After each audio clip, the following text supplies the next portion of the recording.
we get a lot of questions, and that question is basically, what is an Old English Bulldog?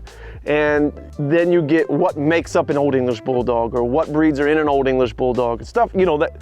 So the bottom line is, in the original recipe, when they were recreating it, they used Bullmastiff, they used American Bulldog, they used English Bulldog, and they used a Pitbull. That's the breeds that were used to recreate. Welcome to EternAnimal.com, where passion for pets meets expert knowledge. Explore unique breeds with insights on temperament, training, and more, helping you find the perfect companion. Discover, learn, and fall in love, one breed at a time. Hi, my name's Gina Moore, Saints and Sinners Bulldogs, and we raise Old English Bulldogs. I've been breeding since 2011. My name is Chris Moore, bulky built, Bulldogs, I guess. I've been breeding Old English Bulldogs since the late 90s. It's a reincarnation or recreation of what they consider the original Bulldog breed. It's a derivative of a painting. That's what they took a painting or a book from the late 1800s and they recreated it that way.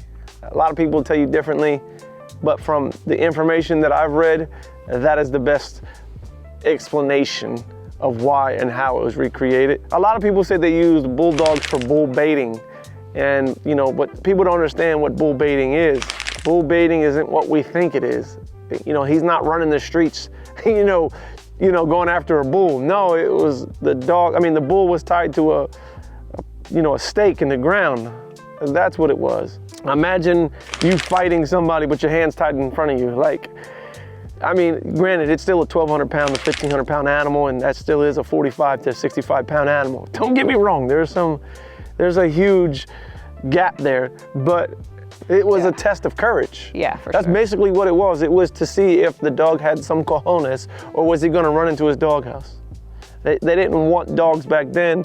They didn't want dogs that were fearful. They wanted dogs who had, you know, that very outgoing alpha personality. They had the wrinkle to let the blood drain away from the eyes, and the underbite they felt like could grab the bull's nose and hold on. Wanted it to be heavy in the front, but leaner in the back, so that the weight wouldn't be, be proportionately like, as they're holding onto the bull's nose and the bull's thrashing, right?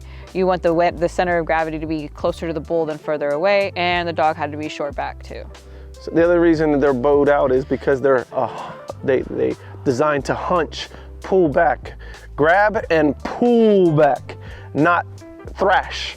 You know what I mean? We're like a rat terrier. They're very steep and forward because they grab rats, shake them, and throw them, and then they're done. They go to the next rat.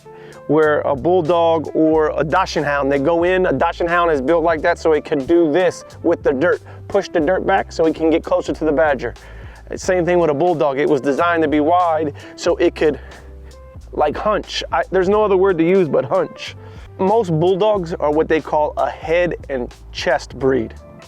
If you can't identify the breed by its head and chest immediately, you've already lost. You know what I mean? Like if I confused, a very masculine man with a woman, he'd be upset. So if you confuse my dog with a boxer, I'm gonna be upset. Thanks for watching.